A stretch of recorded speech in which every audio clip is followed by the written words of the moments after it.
오래전 일입니다. 제가 성경을 읽으면서 몇 가지 오해가 있었습니다. 성경을 읽다 보면 이해되지 않는 내용들이 너무 많은 거예요. 용납되지 않고 인정되지 않은 내용들이 너무 많은 것입니다.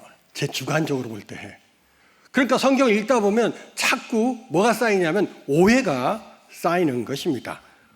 의외로 성경을 읽어보니까는요, 이해되지 않고 용납할 수 없고 인정할 수 없는 내용들이 많습니다. 왜 성경을 읽는데 이해가 되지 않고 인정이 되지 않고 용납되지 않는 부분들이 많을까요? 제가 그걸 생각해 봤습니다. 생각해 보니까 아하, 내가 성경을 어떻게 읽는가, 여기에 저는 개인적으로 문제가 있었던 것입니다. 제가 성경을 읽을 때 하나님의 성품을 가지고 성경을 읽지 않고 말씀을 읽지 않고 세상적인 공식과 정의, 그리고 내 경험과 지식과 정보를 가지고 성경을 읽고 묵상하고 있는 나의 모습을 보는 것입니다.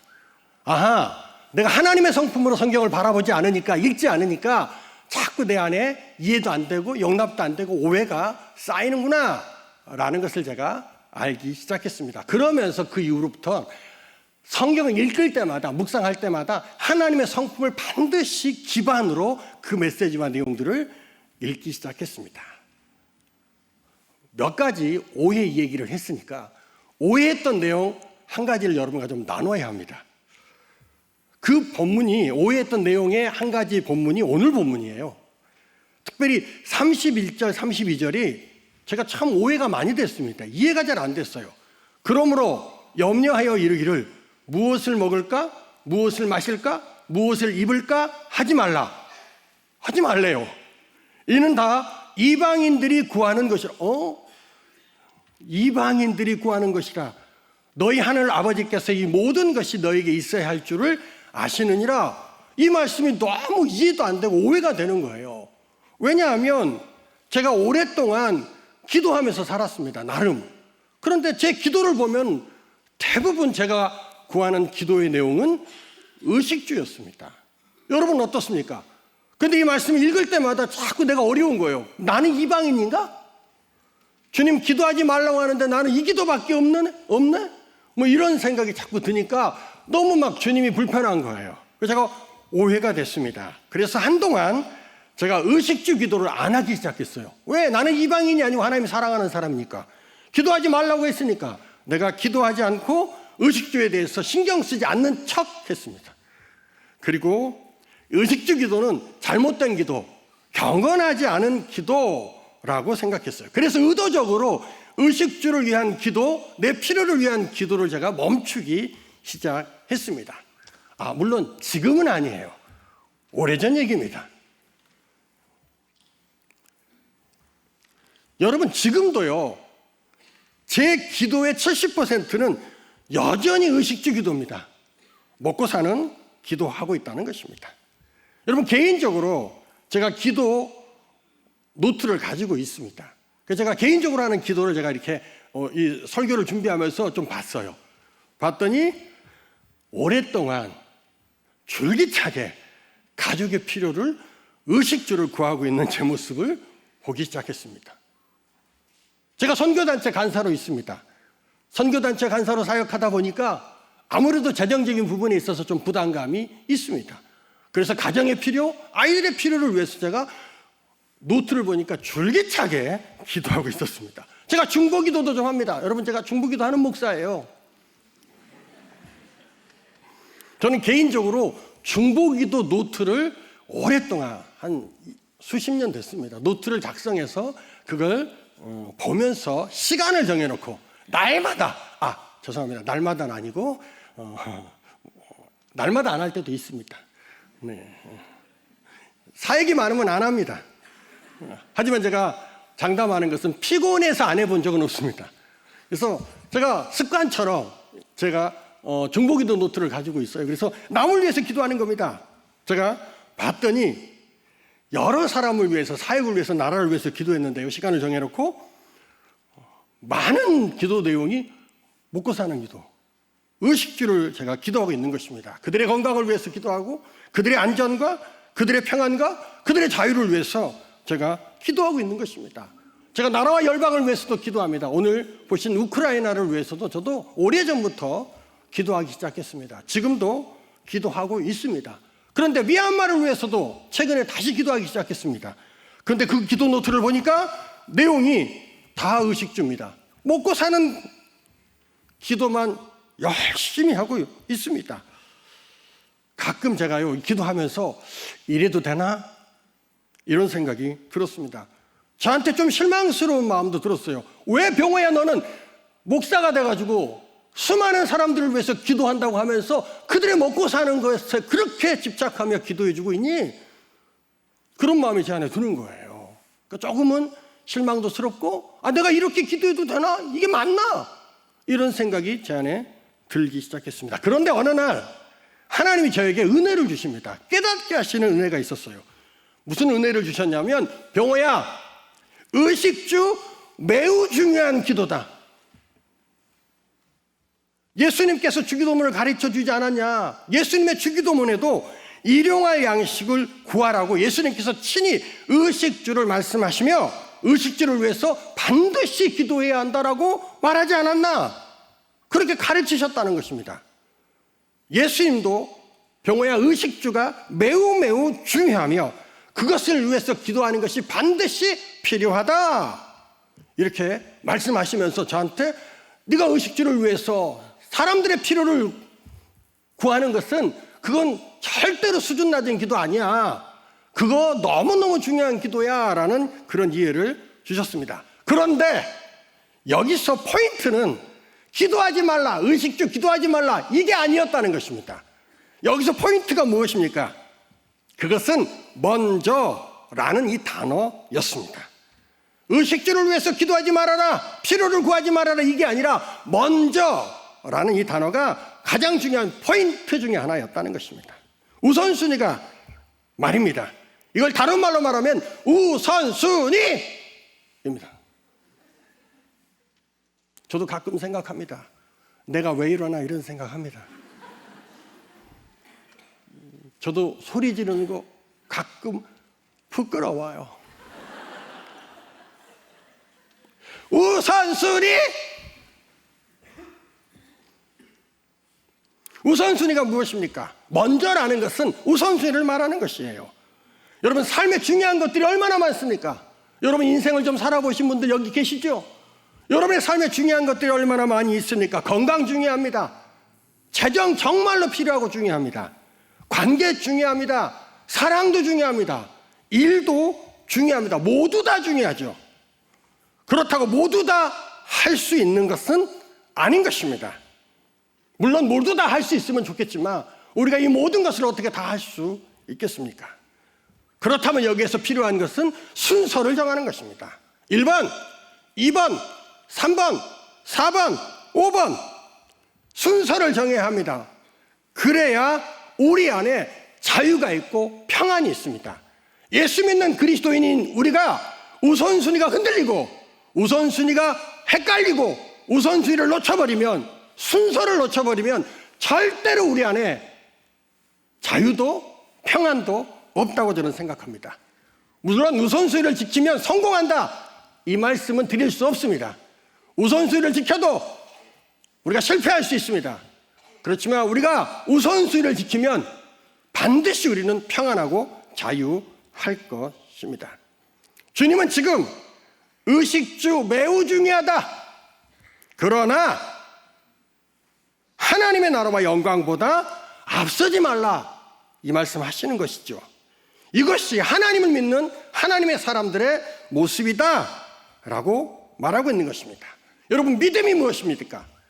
믿는다는 것이 무엇입니까? 정확하게 믿음에 대한 정의를 내리라고 한다면 저는 반드시 두 가지를 얘기할 수밖에 없습니다. 첫 번째는 순종입니다. 이것이 믿음입니다. 두 번째는 신뢰입니다. 여러분, 믿음이 보입니까? 보이지 않습니까? 보이지 않아요. 하지만 믿음이 보입니까? 보이지 않습니까? 보이는 것입니다. 무엇을 통해서? 순종과 신뢰를 통해서 보입니다. 이것이 믿음입니다. 이걸 다른 말로 말하면 오늘 저는 이렇게 말하고 싶습니다. 내 삶의 우선순위를 하나님께 두는 것이다, 이렇게 말하고 싶습니다. 더 정확하게 말씀드리고 싶습니다. 정확하게 얘기 안 하면 많은 성도들이 자기 속에내 좋은 대로 이것도 해석을 해요. 그래서 제가 그것을 방지하기 위해서 정확하게 얘기합니다. 재정보다 먼저, 사업 일보다 먼저, 가정과 관계보다 먼저. 이것은 오해하시면 안 돼요. 가정도, 사업도, 일도, 재정도, 관계도 버려라, 이 얘기가 아닌 것입니다. 우리는 순간순간 내 삶의 우선순위를 확인해야 한다, 이 얘기하는 것입니다. 예수 믿는 여러분에게 있어서 우선순위가 무엇입니까? 1번이 무엇입니까? 2번이 무엇입니까? 3번이 무엇입니까? 지금 여러분의 우선순위는 무엇이고 어디에 있습니까? 자녀가 여러분의 우선순위입니까? 부모가 여러분의 우선순위인가요? 생계가 여러분의 우선순위입니까? 명예와 사람이 여러분의 우선순위입니까? 아니면 하나님의 나라입니까? 제가 이 설교를 작성하는데요, 제 안에 어떤 마음이 들었냐면 마치 둘 중에 하나를 선택하라고 제가 얘기하고 있는 것 같아요. 여러분도 그렇게 들리시죠? 저는 이것을 어떻게 생각했냐면 너무 유치하지 않아? 그리스도인에게 당신의 삶의 우선순위가 어디 있습니까? 뭐라고 말합니까? 이걸 얘기한다는 것 자체가 제 안에 어떤 마음이 들었냐면 좀 유치한 질문 같다. 그래서 피하고 싶었습니다. 근데 하나님이 정확하게 제 안에 말씀하세요. 피하지 마. 피하지 말라는 것입니다. 이렇게 복잡하고 악한 시대에 이러한 유치한 질문이 더욱더 필요하다고 말하는 거예요. 그래서 병호야, 너 더 소리 질러. 여러분의 삶의 우선순위 어디 있습니까? 우선순위! 여러분 오해하지 마세요. 뭔가 하나를 선택하라고 말하는 것이 아닙니다. 다 중요합니다. 그렇지만 명확하게 우리가 예수를 믿는다면 우리 삶의 믿음의 우선순위가 정해져야 한다. 그걸 다시 한번 생각해야 한다, 이 얘기를 하는 것입니다. 그래서 이 질문은 유치한 질문이 아니라 솔직히 가장 어려운 질문입니다. 여러분 그렇지 않습니까? 여러분 제가 이 설교를 작성할 때 그냥 설교만 쓰는 거 아니에요. 저한테 묻는 거예요. 병호야, 너의 삶의 우선순위는 어디 있니? 무엇이니? 얼마나 어렵습니까? 하나님이 보고 계신데 거짓말을 쓸 수도 없고, 굉장히 유치한 질문 같지만, 답이 정해져 있는 질문 같지만 가장 어려운 질문이구나라는 생각을 제가 하기 시작했습니다. 여러분의 삶의 우선순위는 무엇입니까? 여러분의 재정 사용의 우선순위는 어디에 있습니까? 여러분의 시간 사용의 우선순위는 1번이 어디인 것입니까? 순간순간 이 질문이 매우 중요합니다. 이거 우리 해야 합니다. 그리고 답도 중요합니다. 여기서 우선순위와 관계된 중요한 메시지 하나를 여러분과 나누고 싶습니다. 사실 제가 하고 싶은 설교는 이 내용입니다. 그러면서 우선순위로 이 내용을 다시 한번 정리해 드리려고 하는 것입니다. 바로 기도 응답입니다. 여러분, 우리의 기도가 응답됩니다. 아멘 안 하시죠? 그런데 기도와 우선순위는요, 밀접한 연관이 있습니다. 우리의 기도는 반드시 응답됩니다. 여러분 두려워하지 마세요. 마태복음 21장 22절에 보면 너희가 기도할 때에 무엇이든지 믿고 구하는 것은 다 받으리라 라고 주님이 말씀하셨습니다. 응답됩니다. 여러분 제가 신앙생활 처음 시작했을 때 제가 처음으로 했던 성경 공부가 뭔 줄 아십니까? 여러분 저도 신앙생활 처음 시작했던 기억이 있습니다. 그때 처음으로 했던 성경 공부 아직도 잊을 수가 없어요. 그 어떤 내용이 거기서 그렇죠. 예, 구원의 확신. 그게 제가 처음 했던 성경 공부였습니다. 두 번째 성경 공부가 뭔 줄 아십니까? 기도 응답의 확신. 이걸 제가 오랫동안 하고 또 제가 가르쳤던 것 같습니다. 우리의 기도가 반드시 응답됩니다. 제가 지금 무슨 얘기하려고 하냐면 기도 멈추면 안 된다는 얘기하는 거예요. 기도하지 않으면 안 된다는 얘기하는 겁니다. 제가 목사로서 위기감을 느껴요. 무슨 위기감을 느끼냐면 수많은 성도들이 기도하지 않는 것 같은 위기감을 느낍니다. 여러분 삶 속에서 기도하며 사십니까? 기도하지 않는 그리스도인은 정확한 얘기합니다. 영적 위기입니다. 하나님에 대한 신뢰가 없기 때문에, 기대가 없기 때문에 기도하지 않는 겁니다. 기도하면 기대가 옵니다. 기도하지 않으면 기대할 수 없어요. 그리고 응답도 일어나지 않아요. 기도한 사람만 무엇을 경험합니까? 응답을 경험한다는 것입니다. 그런데 성경에 보면 응답되지 못하는, 응답받지 못하는 기도가 있다고 분명히 얘기하고 있습니다. 야고보서 4장 3절에 보면 정욕으로 잘못 구했기 때문에 기도 응답을 받지 못한다, 이렇게 성경은 얘기하고 있습니다. 그래서 청년들한테 제가 기도 가르치는 거 좋아합니다. 우리 기도하자. 힘들어도 기도하자. 외로워도 기도하자. 두려워도 기도하자. 아파도 기도하자. 잘려도 기도하자. 그렇게 기도를 가르칩니다. 그러면서 우리의 기도가 응답되지 않는 유일한 한 가지 이유가 있는데 그것은 정욕이다라고 제가 얘기했어요. 그랬더니 청년들 모임에서 몇몇 청년들이 저한테 손을 들고 질문합니다. 목사님, 정욕을 피해야 하는데 그러면 무엇이 정욕인지 가르쳐 주십시오. 그러면서 어떤 친구가 목사님, 이게 정욕입니까? 어떤 친구는 목사님, 이게 정욕입니까? 어떤 친구는 이게 정욕입니까? 수많은 정욕을 저한테 갖고 왔어요. 그리고 그걸 분별해 달라는 거예요. 틀렸다. 무엇이 정욕인지를 분별하려고 하면 절대로 우리는 정욕을 분별해낼 수 없다. 제가 이렇게 말했습니다. 정욕에 집중하지 말고 우리의 시선을 돌려서 하나님의 말씀과 진리에 집중해라. 그럼 반드시 너희들의 삶 가운데, 여러분들의 삶 가운데 정욕은 떠나가는 겁니다. 그렇게 정욕과 싸우는 거예요. 정욕에 집중하기 시작하면 우리는 절대로 하나님의 말씀과 진리를 바라볼 수 없습니다. 어둠을 물리치는 방법은 더 큰 어둠이 아닌 것이에요. 어둠을 물리칠 수 있는 방법은 빛인 것입니다. 그래서 청년들에게, 성도들에게 제가 부탁했어요. 정욕을 집중하지 말고, 정욕을 찾으려고 하지 말고 하나님의 말씀과 진리로 시선을 돌려서 그것을 바라보기 시작해야 된다라고 얘기했습니다. 여러분, 우리의 기도는 반드시 응답이 됩니다. 그런데 응답받지 못하는 기도가 정욕적인 기도라고 얘기했습니다. 그래서 응답받는 기도를 하기 위해서는 반드시 하나님의 뜻을 우리가 기도해야만 한다는 것입니다. 그러면 또 청년들이 질문합니다. 목사님, 하나님의 뜻이 어디 있습니까? 무엇입니까? 이렇게 쉬운 질문을 해요. 그럼 제가 항상 얘기해요. 이거 쉽습니다, 여러분. 여기 있다. 하나님의 뜻이 여기 있다. 성경 읽어야 합니다. 성경 안에 하나님의 뜻, 하나님의 사랑, 하나님의 능력, 하나님의 소망, 하나님의 영광이 있는 것입니다. 여러분, 우리 교회가요, 계속해서 성경 읽기를 지금 하고 있습니다. 알고 계시죠? 잊으셨나요? 왜 성경 읽기를 이렇게 열심히 표를 만들어가면서 하고 있는 것입니까? 하라고 하는 것입니까? 여러분에게 뭔가 이벤트를 하고 싶은 거 아니에요. 여러분, 성경 읽기가 이벤트입니까? 묵상이 이벤트입니까? 그래서 성경 읽으라고 하는 거 아닙니다. 모든 성도들과 모든 지도자, 영적 지도자들이 다 알아요. 이 말씀 안에 하나님의 영광과 생명과 진리와 하나님의 뜻이 있다는 것을. 그래서 우리는 이 말씀을 절대로 놓치면 안 되는 거예요. 그래서 읽고, 그래서 묵상하고, 그래서 도표에 체크하며 그렇게 하나님 앞에 나가라고 이야기하고 있는 것입니다.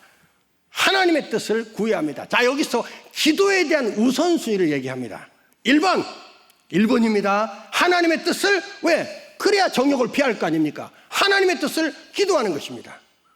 2번이 바로 기도하는 거예요. 그러니까 1번은 하나님의 뜻, 2번은 기도하는 거예요. 기도하지 않으면 아무런 일도 일어나지 않습니다. 방금도 얘기했지만 기도하지 않는 사람은요, 제가 완벽하게 안다 이렇게 말할 수는 없겠죠? 기대하지 않는 사람입니다. 근데 늘 기도하는 분들은 저한테 기대한다고 이야기합니다. 기도하지 않으면요, 여러분 아무리 열심히 예수님을 믿어도 여러분 기도 응답이라는 이 놀라운 결과물을 잡을 수 없습니다. 기도한 사람만 응답을 경험합니다. 그러니까 반드시 하나님의 뜻을 2번 기도해야 합니다. 그러면 3번이 뭡니까? 3번은요, 기도하였거든 받은 줄로 믿으라는 것입니다. 오늘 본문에서도, 아니 마태복음 21장 22절에서도 너희가 기도할 때에 무엇이든지 믿고 구한 것은 다 받으리라 이렇게 말하고 있습니다. 1번은 하나님의 뜻, 2번은 기도하는 것입니다. 그리고 3번이 뭡니까? 믿으라는 것입니다. 여러분, 기도하였거든 믿으십시오. 4번이 뭡니까? 마지막 4번은 믿으면 응답과 현상과 변화와 역사와 기적과 감동이 일어나는 것입니다. 이게 응답받는 기도의 우선순위 순서입니다. 1번 하나님의 뜻, 2번 기도하는 겁니다. 3번 기도했으면 여러분 믿으십시오. 4번 믿으면 반드시 하나님의 때에 응답도 현상도 변화도 역사도 일어납니다. 이게 성경입니다. 그런데 우리의 원수 사단이 아주 교묘하게 순서를 바꾸는 전략을 쓰고 있습니다. 우선순위를 바꾸는 것입니다. 1번과 2번을 바꾸는 게 아니에요. 3번과 4번을 바꿉니다. 3번이 뭡니까? 믿는 거예요. 그리고 4번이 뭡니까? 믿으면 응답과 현상과 변화와 역사와 기적과 감동이 일어납니다. 근데 사단이 교묘하게 3번과 4번을 살짝 바꿔요. 하나님의 뜻을 기도하고 사단이 물어봅니다. 응답받았어? 수많은 그리스도인들이 응답받았어! 이 사단의 질문에 낙심하고 좌절하고 절망하고 원망하는 수많은 그리스도인이 있습니다. 저는 이걸 뭐라고 말하냐면 응답의 함정에 빠뜨렸다! 이렇게 말합니다. 우리가 기도하면서 아직까지 응답되지 않은 수많은 기도가 있습니까? 없습니까? 솔직히 저는 있습니다. 거기에 대한 해결책이 없는 거예요. 사단이 너무나 명확하게 너 응답받았어? 응답받지 못한 기도가 더 많은 것 같아요. 여기서 우리에게 뭐가 옵니까? 응답의 함정에 빠지는 낙심과 좌절과 절망이 와요. 그래서 뭐 하지 않고 믿지 않고. 근데 성경은 뭐라고 말하고 있습니까? 하나님의 뜻을 기도하였거든 응답이 좀 더뎌도, 여러분 응답 없다는 얘기 아니에요.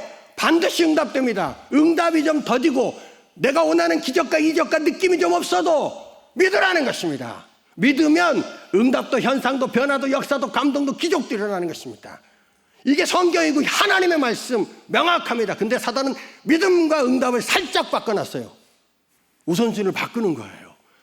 그래서 우리를 응답의 함정에 빠뜨려서 우리의 마음과 생각을 어둡게 하는 것입니다.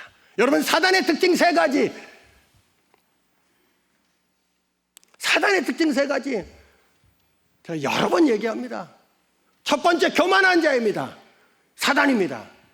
두 번째, 거짓말하는 자야. 사단입니다. 세 번째, 참소하는 자입니다. 여러분, 참소가 무엇인 줄 아십니까? 너무너무 어려운 단어예요. 요즘 젊은 세대나 요즘 청소년들은 참소라는 단어를 참수 말고, 우리가 참수는 알아요. 이제 참수 말고 참소, 너무 어려워요. 그래서 제가 성경에서 찾아봤어요. 이게 성경에밖에 안 나와요. 제가 가지고 있는 정보로는 참소가 뭔가 성경에요. 딱 제가 성경 프로그램을 제가 66권을 다 읽으면서 찾은 게 아니라 성경 프로그램을 싹 돌려봤더니 3번 나옵니다. 3번. 성경에 딱 3번 나와요. 여러분, 참소가 무엇입니까? 그래서 제가 표준 세번역 우리말 성경을 주로 좋아합니다. 그걸 싹 열어봤어요. 사랑하는 성도 여러분, 성경 읽다가요, 개역 개정 성경 읽잖아요. 조금 헷갈린다 싶으면 뭘 찾으면 됩니까? 표준 세번역 성경이나 우리말 성경을 보시면서 함께 참고하세요. 그것도 좀 아리까리 어렵다? 그러면 여러분 영어 성경을 NIV나 킹 제임스 버전 같은 영어 성경을 펴보십시오. 그것도 좀 어렵다? 그러면 헬라어, 히브리어 원문 성경을 좀 펴보십시오. 안 되겠죠? 목사님 저도 안 되는데? 제가 히브리어, 헬라어 신학교에서 학점 따느라고 공부했습니다. 저도 안 돼요. 그래서 영어 성경까지는 제가 NIV 같은 거, 킹 제임스 버전 보면 그 내용들이 어느 정도 정리가 좀 됩니다. 그러면 단어나 문장을 이해하는데 훨씬 도움이 돼요. 그래서 제가 참소를 찾았어요. 표준 서문역 성경, 우리말 성경을 찾아보니까 우리말 성경, 표준 서문역 성경에는 고소 이렇게 돼 있어요. 법률 용어 고소. 여러분 아시죠? 사단의 특징 고소하는 자입니다. 사단의 특징 3가지. 교만, 거짓, 그리고 고소, 참소하는 자입니다. 이게 사단입니다. 근데 이 3가지 중에 더 잘하는 것이 있어요. 가장 잘하는 것이 있습니다. 그게 뭘까요? 두 번째, 거짓말입니다. 사단은 거짓말의 왕입니다. 그래서 거짓의 아비, 거짓말의 왕, 이렇게 성경은 이야기하고 있습니다. 사단이 거짓말합니다. 기도하는 우리에게 응답과 그리고 믿음을 순서를 바꾸는, 우선순위를 교묘하게 바꾸는 거짓말을 해요. 그러면서 우리에게 말합니다. 너 응답받았어?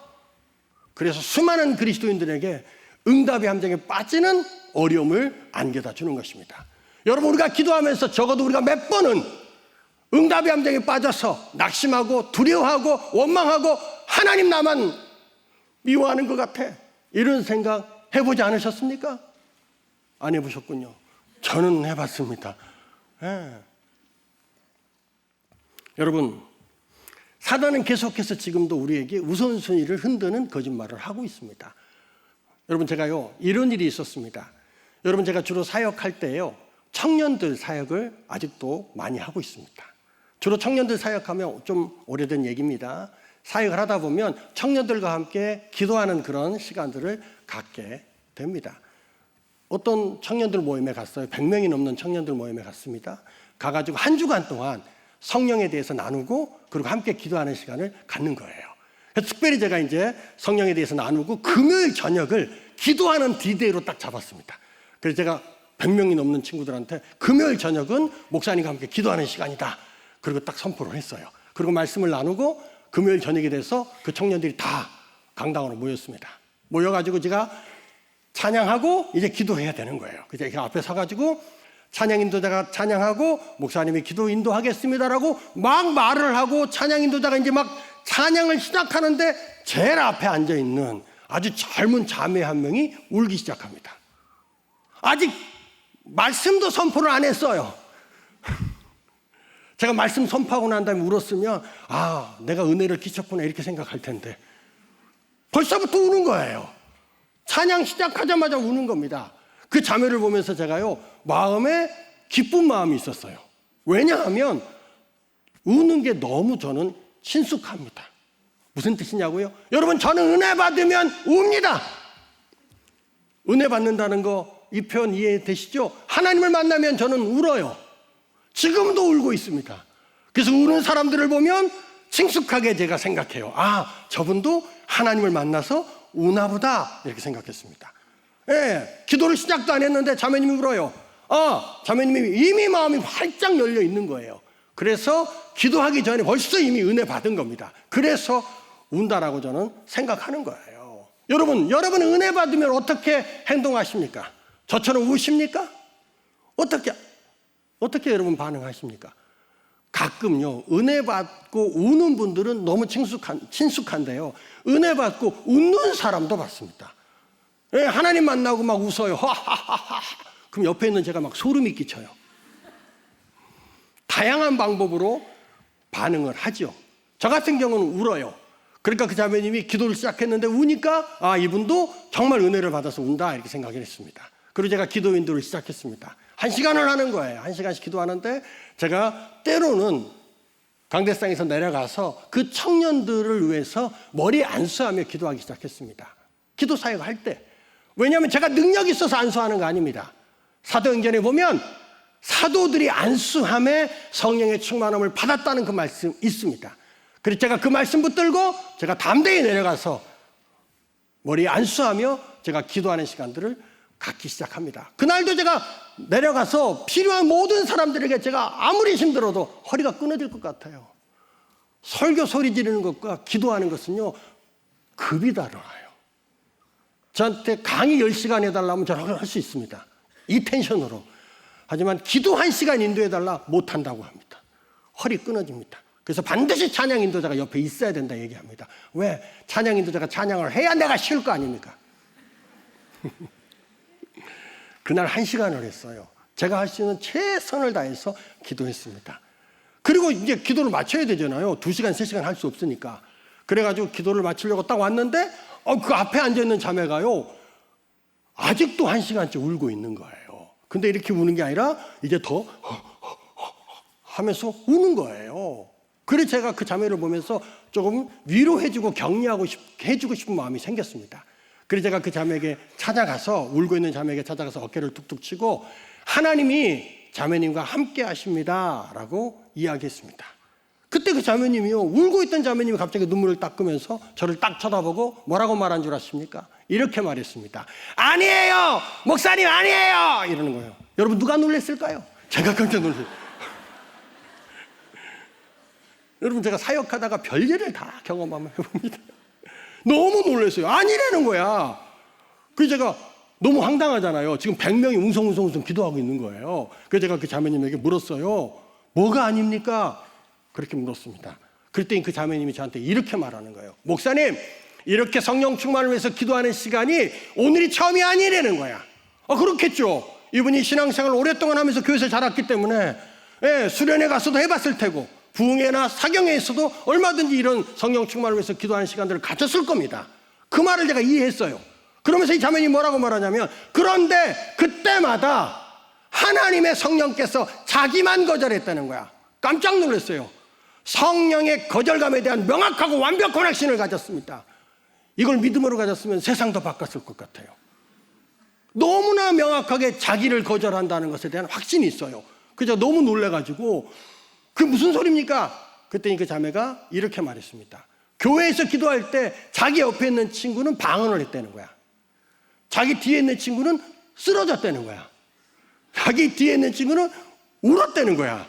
근데 자기는 그때마다 맹성맹성 했다는 거야. 그래서 자매님이 생각한 거야.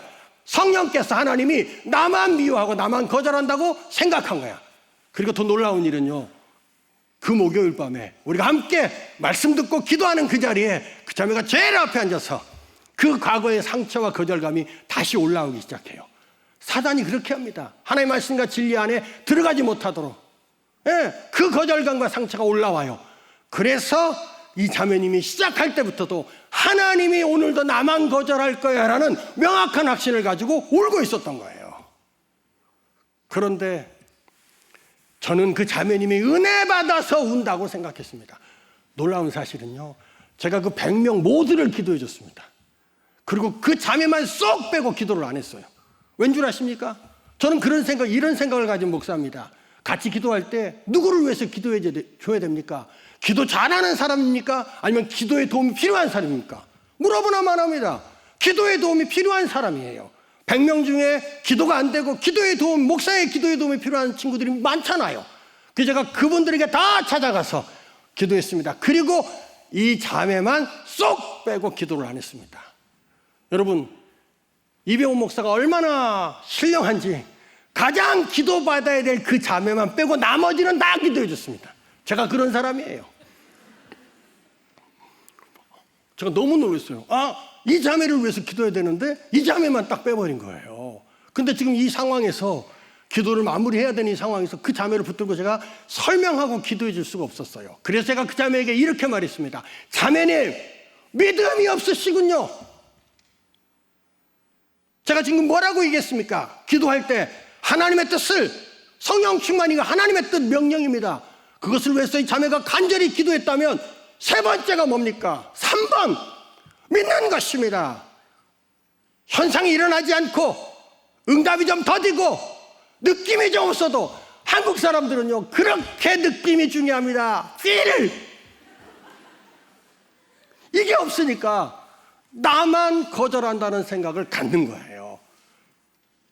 하나님의 말씀과 진리는 뭡니까? 첫 번째, 하나님의 뜻을. 두 번째, 기도하고. 세 번째가 뭡니까? 믿는 거예요. 응답도 좀 더디고 느낌이 좀 없고 기적이 좀 일어나지 않아도 믿어요. 믿으면 하나님의 때 응답도, 현상도, 변화도, 역사도, 기적도, 감동도 일어나는 것입니다. 이것이 하나님의 말씀인 것입니다. 그런데 수많은 하나님의 사람들에게 사단이 거짓말해요. 우선순위 3번과 믿음과 4번 응답을 바꾸는 거짓말을 합니다. 그래서 수많은 사람들이 그 거짓말에 속아서 기도하다가 시험에 드는 일들이 일어나기 시작하는 것입니다. 여러분, 결론의 말씀을 드리겠습니다. 우선순위는요, 기도에서도 굉장히 중요하지만 우리의 삶에서도 중요합니다. 의식주를 위해서 기도하셔야 합니다. 여러분의 연약함을 위해서 기도하십시오. 질병의 치료를 위해서 기도하십시오. 가정의 필요를 위해서 여러분 기도하세요. 간절히 기도해야 합니다. 그러나 항상 기억해야 합니다. 우리는 하나님의 나라, 하나님의 영광, 하나님의 생명을 위해서 우리는 오늘도 살아가는 존재라는 것을 여러분 기억하십시오. 그리고 여러분의 삶에 명확한 순서를 여러분 정하십시오. 그럴 때 우리 안에 진정한 회복도 평안도 자유도 일어나게 되는 것입니다. 요한복음 8장에 보면 진리를 알지니 진리가 너희를 자유케 한다고 말하고 있습니다. 여기서 진리는 하나님의 말씀, 예수 그리스도, 성령이십니다. 오늘은 제가 하나를 더 붙이겠습니다. 우선순위 정하는 것입니다. 그럴 때 예수 믿는 기쁨과 기대와 소망과 자유함이 있습니다. 여러분에게 물어보겠습니다. 여러분 예수 믿는 기쁨과 기대와 소망과 자유함이 있습니까? 여러분 주일이 기다려지십니까? 여러분 우리의 삶에 말씀과 진리 안에서 순서를 정할 때 정말로 주일이 기다려지고 예배드리고 하나님 믿는 게 우리 안에 기대가 되는 것입니다. 여러분 우리가 어차피 예수 안 믿는 거 아니에요. 지금 여러분 우리 예수 믿습니다. 믿는다면 저는 목사로서 이렇게 말씀드리고 싶습니다. 당당하게 그리고 잘 믿었으면 좋겠습니다.